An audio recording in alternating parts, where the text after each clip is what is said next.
Teman-temanku, shalom, puji Tuhan, diizinkan lagi untuk boleh berjumpa kembali di dalam YouTube channel Tanya Aja Pasti Ku Jawab. Teman-temanku, ada informasi menggemparkan, yaitu terkait informasi tentang Islam.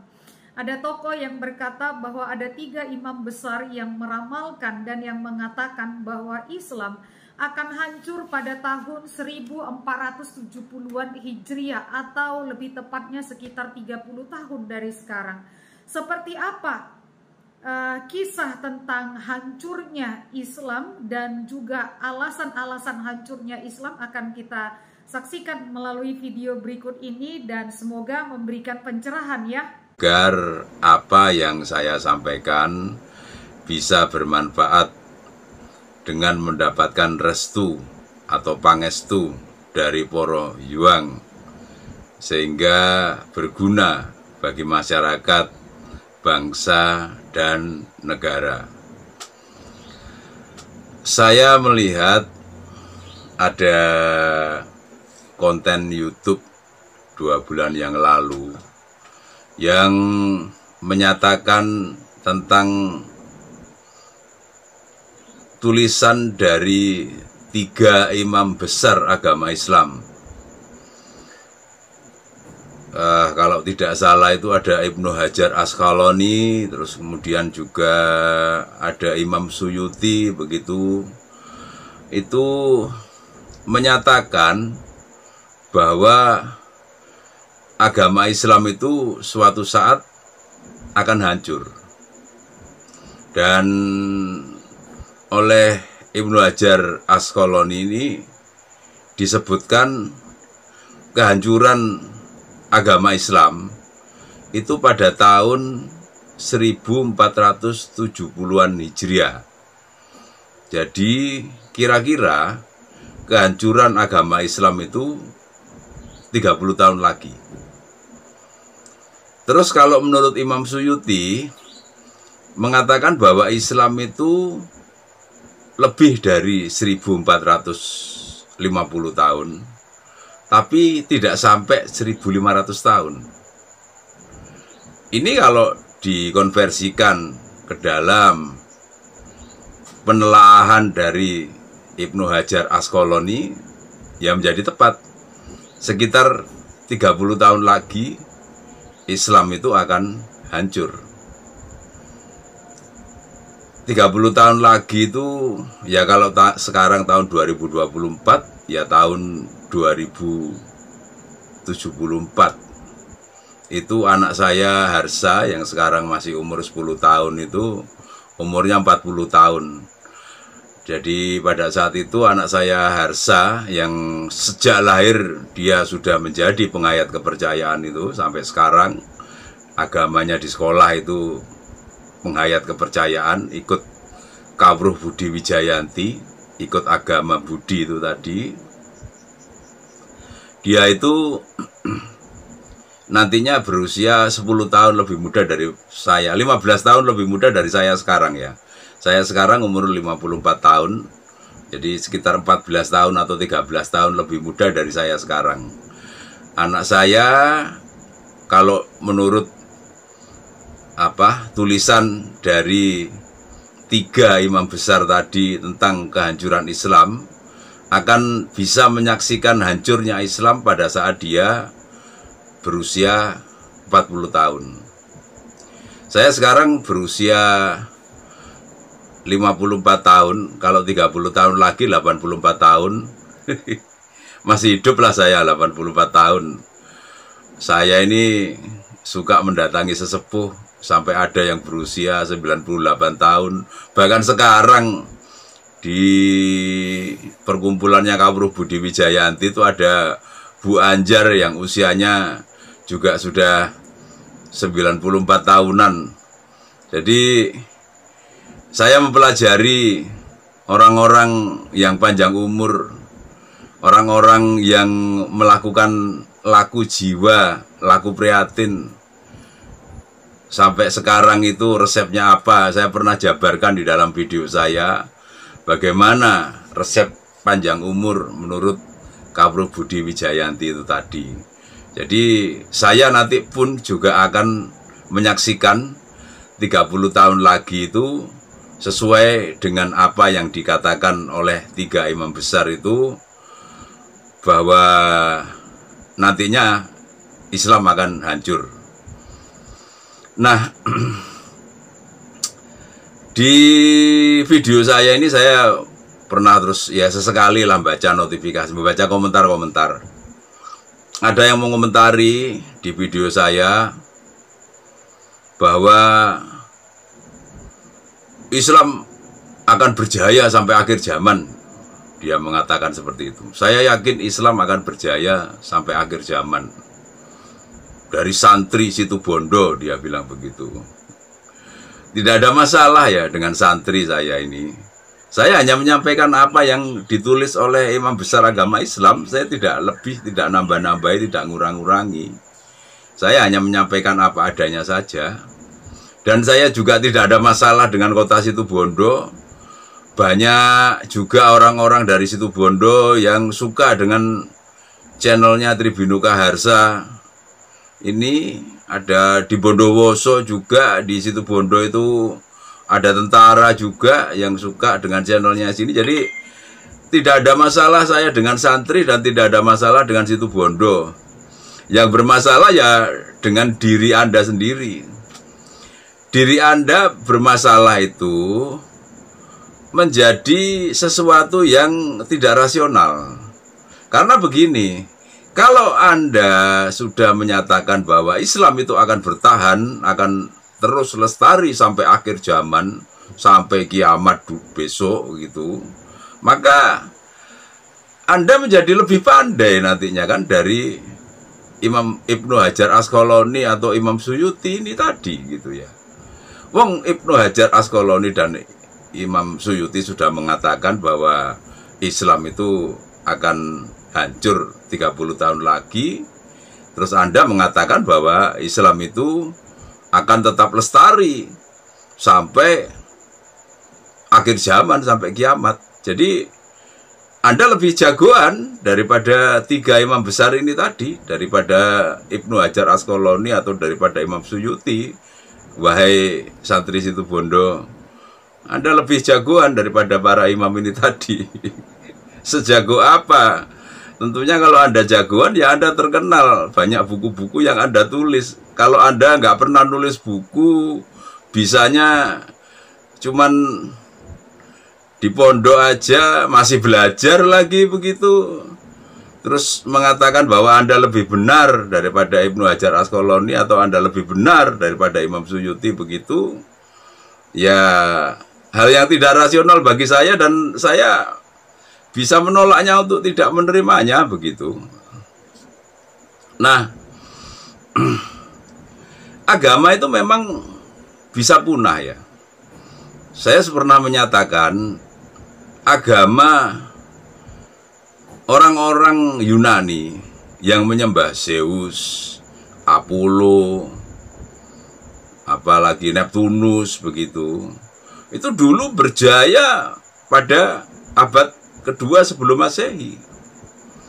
Dan dalam agama itu tiada Tuhan selain Zeus. Orang-orang sampai seperti itu. Dan mungkin juga meyakini bahwa agama itu akan lestari sampai akhir zaman.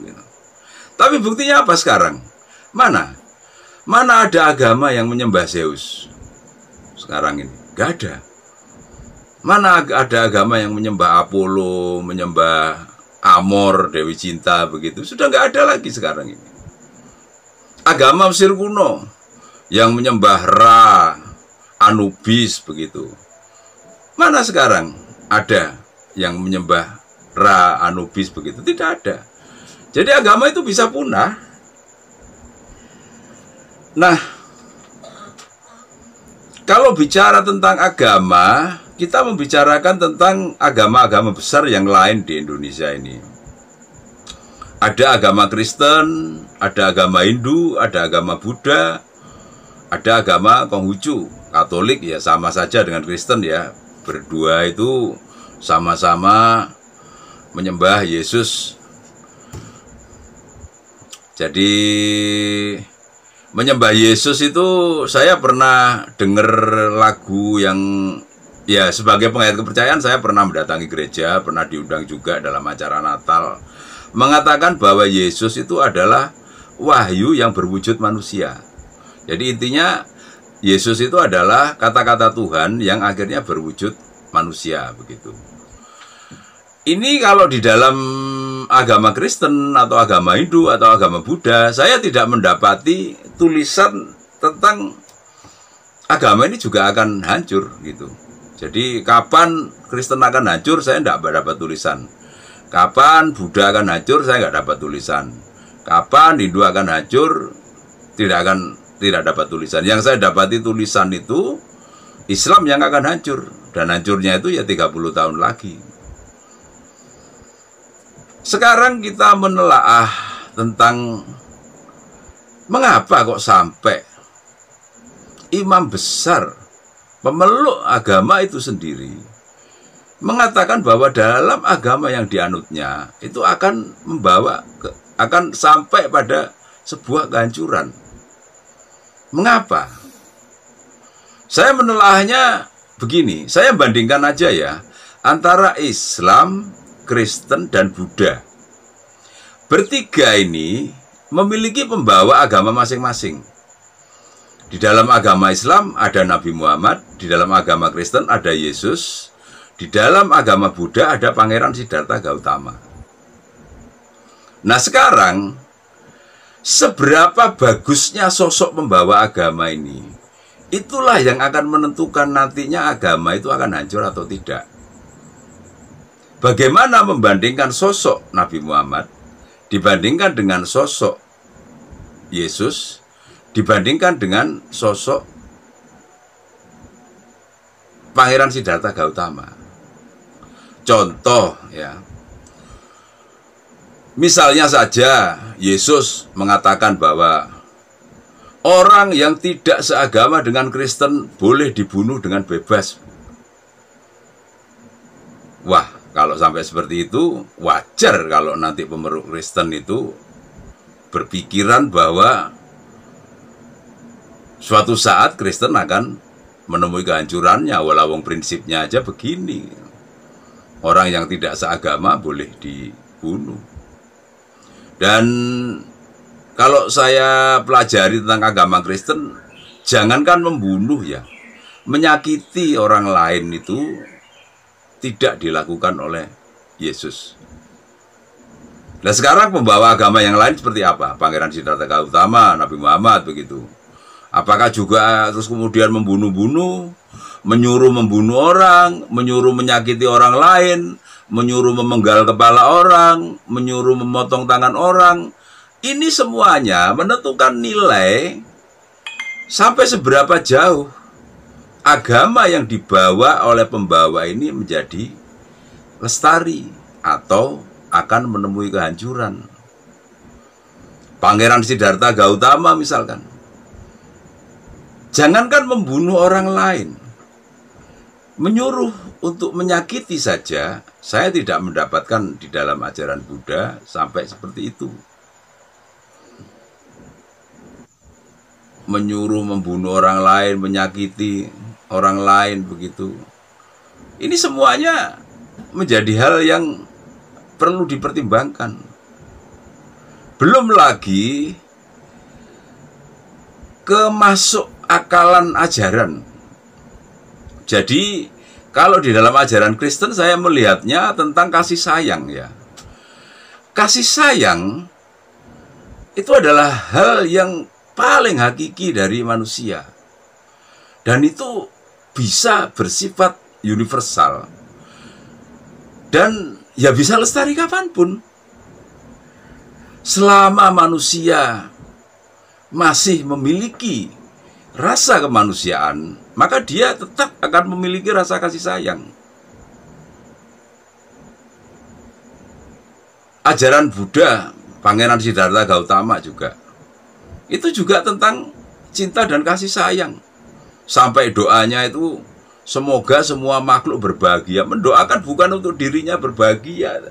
Semua makhluk berbahagia. Semua makhluk, bukan hanya manusia, hewan pun juga didoakan agar berbahagia. Ini menjadi nilai, menjadi pegangan untuk bisa kita pertimbangkan ajaran-ajaran agama itu bisa tetap lestari atau langgeng. Atau memang seperti yang dikatakan oleh 3 imam besar tadi, bahwa Islam itu 30 tahun lagi akan hancur. Ya, lepas dari pemahaman ini, saya hanya menelaah apa yang dituliskan oleh 3 imam besar ini ya. Selebihnya Anda bisa googling lah. Apa yang saya katakan ini benar apa salah. Ibnu Hajar Asqalani, Imam Suyuti, begitu itu menyatakan bahwa 30 tahun lagi Islam itu akan hancur atau tidak. Kalau ternyata apa yang saya sampaikan salah, sudah, channel ini nggak akan laku untuk ditonton. Saya ini pembohong. Saya ini menjadi seseorang yang menyebarkan ketidakbenaran nantinya. Tapi kalau apa yang saya sampaikan ini adalah sebuah kebenaran, ya mari kita telah bersama-sama. Kembali kita membahas tentang agama-agama. Saya tadi menyatakan ada agama Islam, Kristen, Hindu, Buddha. Bagaimana dengan agama Budi sekarang ini? Agama Budi yang dikatakan oleh Eyang Sabdopalon akan hadir 500 tahun setelah runtuhnya Majapahit. Runtuhnya Majapahit menurut catatan Antonio Pigafetta terjadi pada tahun 1520. 500 tahun setelahnya adalah tepat pada tahun 2020. Di tahun 2020 itu menurut Jongko Eyang Sabdopalon dikatakan akan ada 3 kejadian penting hadirnya Eyang Sabdopalon. Pertama adalah pagebluk, yaitu wabah. Kedua adalah letusan Merapi. Dan ketiga, letusan Merapi mengarah ke Kidul Ngilen, mengarah ke barat daya. 3 hal ini terjadi pada tahun 2020. Pertama, pagebluk itu ada wabah corona terjadi pada tahun 2020. Yang kedua, pada saat wabah corona itu Merapi, Gunung Merapi meletus dahsyat-dahsyatnya. Jadi Gunung Merapi meletus. Yang ketiga, letusan Gunung Merapi ini sebelumnya mengarah ke selatan, mengganggu Yogyakarta, mengganggu penerbangan di Yogyakarta kalau dia meletus. Akhirnya moncongnya itu ternyata sekarang mengarah ke barat daya, tidak lagi mengarah ke selatan. Jadi ada rekahan baru, runtuhan baru, moncong Merapi ini yang kalau sekarang meletus, mengarahnya ke barat daya. 3 hal yang disampaikan di dalam Jongko Sabdopalon terjadi pada tahun 2020. Dikatakan bahwa pada saat itulah mulai Eyang Sabdopalon akan menyebar agama Budi. Eyang Sabdopalon sebagai danyang tanah Jawa akan kembali dari alam Sunyaruri menuju ke Nusantara. Dan ini saya rasakan di dalam semedi-semedi saya, pertemuan-pertemuan dengan beliau Pikulun Yuang Sabdopalon, saya rasakan bagaimana saya berkomunikasi, bagaimana saya mendapatkan petunjuk. Dan bukan hanya saya ya, banyak spiritualis-spiritualis lain juga yang didatangi oleh Eyang Sabdopalon. Mungkin Anda yang menonton ini juga pernah didatangi, menonton video ini. Tidak ada masalah, memang seperti itu kondisinya. Bahwa mulai tahun 2020 Eyang Sabdopalon sudah hadir di Nusantara. Beliau danyang tanah Jawa sedang mengawasi Nusantara untuk mulai menyebar agama Budi. Terkait dengan agama Budi ini tadi, saya ya sempat bingung juga, sempat stres juga, sempat stresnya ya karena di dalam olah spiritual saya terkait dengan Eyang Sabdopalon yang seperti apa sih agama Budi ini. Saya menelaah apakah agama Hindu, agama Budi itu, menelaah apakah agama Budi itu agama Kristen begitu. Ternyata semuanya bukan. Dan yang saya dapati bahwa agama Budi ini agama baru yang memang memuliakan beliau yang Sabdo Palon. Kalau sampai detik ini tidak ada satu agama pun, tidak ada satu penghayat kepercayaan pun yang melakukan pemujaan kepada Hyuang Sabdo Palon, berarti memang perlu ada agama yang memang pemujaannya kepada Hyuang Sabdo Palon. Oleh karena itulah saya akhirnya memberanikan diri memproses mulai dari kumpulan kecil sekitar 10 orang sampai sekarang kumpul 450-an orang di WA Group seluruh Indonesia, berdialog bersama, berdiskusi bersama, merumuskan agama Budi dari penghayat kepercayaan Kapro Budi Wijayanti ini tadi. Jadi agama Budi ini adalah agama bersama masyarakat Nusantara yang dirumuskan secara bersama-sama. Tanpa perlu ada nabi dan yang lain-lain, tidak. Ini adalah konsensus bersama, keputusan bersama, agama bersama. Akhirnya saya membuat penghayat kepercayaan Kapro Budi Wijayanti yang SK Kemenkumhamnya, Kementerian Hukum dan Hak Asasi Manusia, terbit pada bulan Februari tahun 2024 kemarin. Di dalam penelaahan tentang agama Budi ini, saya tidak merasa benar sendiri ya. Saya mempersilahkan Anda, siapapun, spiritualis manapun, mau Mas Tunjung, mau siapa Mbah Gatot, mau siapa Ki Sabdo Langit, begitu, membuat agama Budi, monggo. Mau Ki Suryo membuat agama Budi, monggo. Tidak ada masalah bagi saya. Saya membuat agama Budi, panjenengan mau membuat agama Budi, silakan. Tidak akan saya salahkan. Wow, agamanya Ki Suryo itu agama Budi palsu. Tidak, saudara-saudara. Kalau Ki Suryo harus kemudian membuat agama Budi, saya akan mendukung. Mungkin itu agama Budi yang benar. Mbah Gatot membuat agama Budi misalkan begitu, saya dukung. Mungkin itu agama Budi yang benar. Kalau terus kemudian tidak ada yang membuat agama Budi dan saya membuat agama Budi, ya sementara sekarang saya menyatakan bahwa kebenaran dari agama Budi itu yang sekarang sedang saya pegang, yang saya godok bersama-sama 450 orang di WA Group di seluruh Indonesia, bahkan ada yang di Malaysia, bahkan ada yang di Belanda begitu, untuk merumuskan agama Budi ini tadi. Di dalam perumusan itu sampai ada tata cara pernikahannya seperti apa, dirumuskan, didiskusikan bersama 450 orang. Baiknya bagaimana, lebihnya bagaimana, kurangnya bagaimana, atau bagaimana. Itu diformat. Tata cara pangrukti layon untuk pangreh palastro, orang yang meninggal, menurut penghayat Kapro Budi Wijayanti itu seperti apa. Ada tata caranya. Yang paling awal dulu itu adalah tata cara semedi, itu dasar. Pertama kali saya menjabarkan tentang tata cara semedi itu. Dan itu terformat terus sampai akhirnya baku tata cara semedi yang kemudian bermanfaat itu seperti apa. Nah ini, ternyata tata cara semedi dari Kapro Budi Wijayanti yang saya sebarkan kepada orang-orang itu, beberapa orang menyatakan bahwa dia melakukan semedi dengan tata cara Kapro Budi Wijayanti. Hidupnya yang dulunya itu terpuruk menjadi terangkat, menjadi selesai. Jadi sekali lagi, saya ingin ada tata cara semedi. Saya manembah, saya hening, saya mohon petunjuk kepada Tuhan, pada Hyuang Agung Jagat Pramudito, kepada Hyuang Sabdo Palon. Tata cara semedinya itu seperti apa sih? Minta tolong, saya diberi petunjuk. Akhirnya jadilah tata cara semedi itu. Ketika tata cara semedi ini jadi, saya jabarkan ini loh tata cara semedi saya.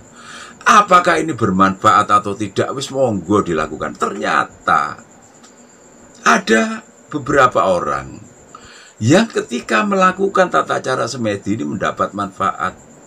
Hidupnya yang dulu terpuruk menjadi bagus. Hidupnya yang dulu seret menjadi lancar. Ini kan akhirnya menjadi sesuai dengan dawuhnya Hyang Sabdapalon sebagai pengejawantahan Hyang Ismoyo, pengejawantahan dari pamomong aspek kehidupan dan aspek kebaikan, bahwa daya hidup itu ternyata ada di dalam tata cara semedinya agama Budi atau Kawruh Budi Wijayanti ini tadi.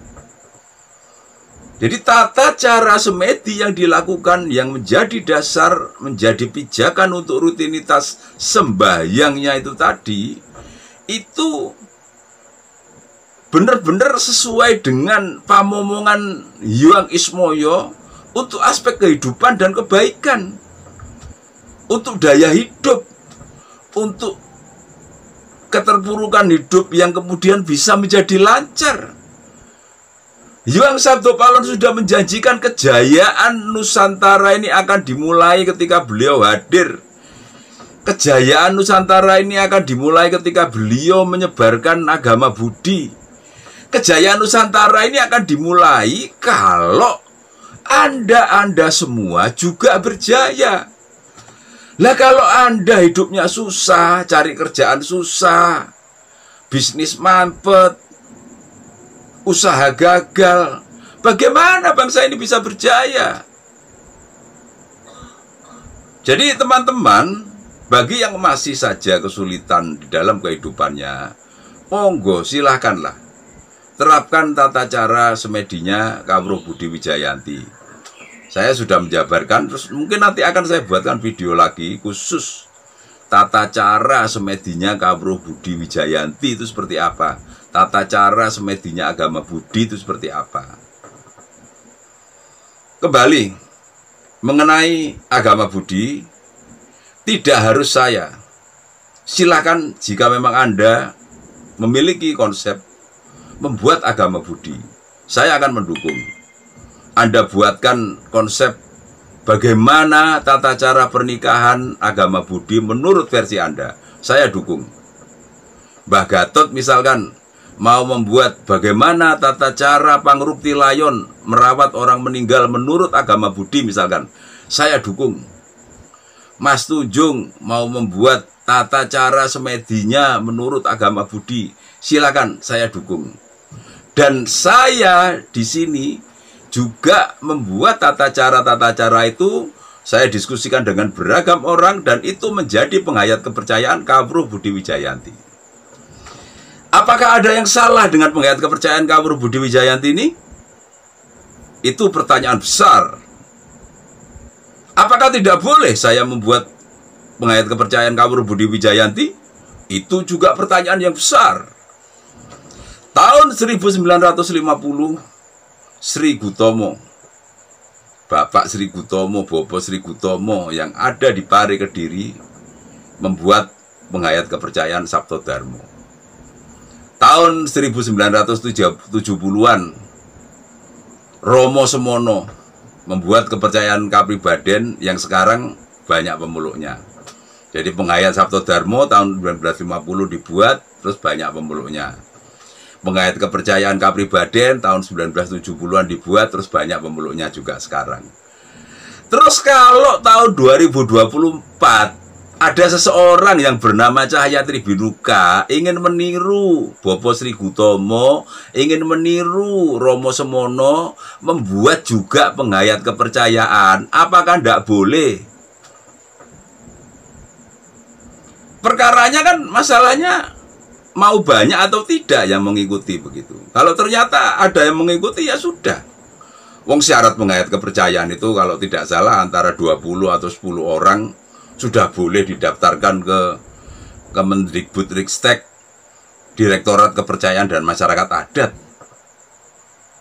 Dan ini tadi bukan hanya penghayat Sabtodarmo, bukan hanya penghayat Kapribaden, yang lain-lainnya itu ada ratusan penghayat perjalanan, penghayat Budo Jawi Wisnu, penghayat Sumara, tanpa nama, macam-macam, banyak penghayat itu. Itu juga tidak ada masalah. Sebatas semuanya terdaftar di dalam kelembagaan, apakah melalui MLKI, Majelis Luhur Kepercayaan Indonesia, ataukah melalui HPK, Himpunan Penghayat Kepercayaan. Kalau partnernya pemerintah itu adalah MLKI. Dan Kawruh Budi Wijayanti sudah saya koordinasikan dengan Ketua MLKI Surabaya, Bopo Madiro itu.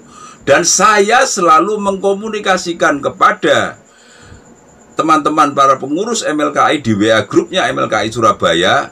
Ini loh tata cara pernikahan kalau Kawruh Budi Wijayanti. Ini loh tata cara pangrukti layon kalau Kawruh Budi Wijayanti. Saya selalu mengkomunikasikan. Itu perlu, karena perlu ada kontrol. Jangan sampai penghayat kepercayaan ini menjadi aliran sesat.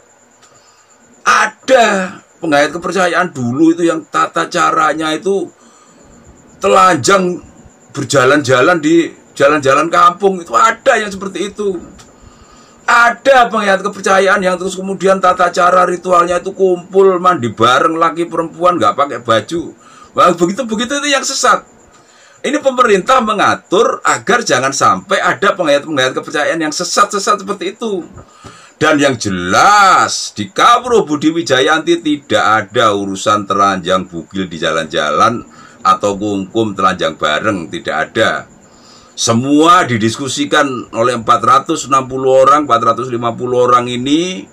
Kalau sampai sedikit saja ada yang salah dari saya, akan diketahui oleh 460 orang ini. Bayangkan, kebobrokan saya sekecil atom pun itu akan terlihat oleh 460 orang ini. Dan agama Budi yang saya kembangkan tidak akan laku. Kawruh Budi Wijayanti yang saya kembangkan tidak akan laku kalau sampai kebobrokan saya ini muncul, terdeteksi. Saya beranikan diri berhadapan dengan 460 orang. Saya tidak membawa kebobrokan. Yang saya bawa adalah kebaikan. Sampai sekarang masih kumpul awet. Kalau sampai terdeteksi kebobrokan dari saya, 460 orang ini akan left semuanya, akan keluar semuanya, akan hilang semuanya.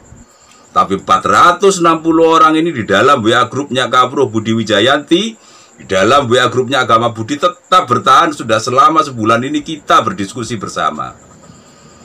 Jangankan semakin hilang, kita ini semakin solid, semakin kuat. Ini luar biasa yang terjadi. Dan saya benar-benar terharu dengan teman-teman yang ada di WA grup. Sambutannya luar biasa. Di luar perkiraan saya. Semangatnya, fanatismenya terhadap Kawruh Budi Wijayanti di luar perkiraan saya. Luar biasa teman-teman ini tadi. Saya melihat bahwa masa depan penghayat kepercayaan yang akan dipakai oleh anak saya Harsa yang masih 10 tahun ini nantinya di Kawruh Budi Wijayanti ini benar-benar cerah, berkumpul dengan orang-orang yang tepat. Ya, begitulah yang bisa saya sampaikan panjang lebar dari kisah tentang kehancuran Islam menurut 3 imam besar sampai akhirnya saya menjabarkan tentang agama Budi dari Yuang Sabto Palon. Teman-temanku, puji Tuhan, kita sudah mendengarkan ulasan-ulasan terkait pernyataan 3 imam besar tentang hancurnya agama Islam pada tahun 1470-an atau kira-kira 30 tahun dari sekarang. Dan sudah juga dinyatakan tentang hal-hal yang akan menyebabkan hancurnya agama Islam. Namun bagaimanapun segala sesuatu memang akan hancur. Segala sesuatu yang dimaksudkan oleh Tuhan tidak bertahan untuk kekal, maka hal itu akan hancur. Ada hal yang tidak akan hancur, yaitu iman kepada Tuhan Yesus Kristus. Bahwa segala sesuatu yang ada di dunia ini memang akan mencapai kesudahannya. Tetapi jika kita percaya kepada Tuhan Yesus, Di dunia ini memang akan mengalami maut, tetapi ketika Tuhan Yesus datang kedua kali, Dia akan menganugerahkan akan hidup yang kekal kepada setiap orang yang percaya kepadanya. Karena itu teman-teman, jangan menggantungkan hidupmu kepada sesuatu yang sementara, jangan menggantungkan hidupmu kepada sesuatu yang dapat hancur, tapi gantungkanlah hidupmu kepada Tuhan yang dapat memberikan kekekalan kepadamu ketika engkau percaya kepadanya sebagai satu-satunya Tuhan dan Juru Selamatmu. Sebab firman Tuhan berkata di dalam Yohanes 3 ayat 16, karena begitu besar kasih Allah akan dunia ini, sehingga Ia telah menganugerahkan anaknya yang tunggal, yaitu Tuhan Yesus, supaya setiap orang yang percaya kepadanya tidak binasa, melainkan beroleh hidup yang kekal. Percayalah teman-temanku, maka engkau akan beroleh hidup yang kekal dan hidupmu tidak akan hancur. Tuhan Yesus memberkati.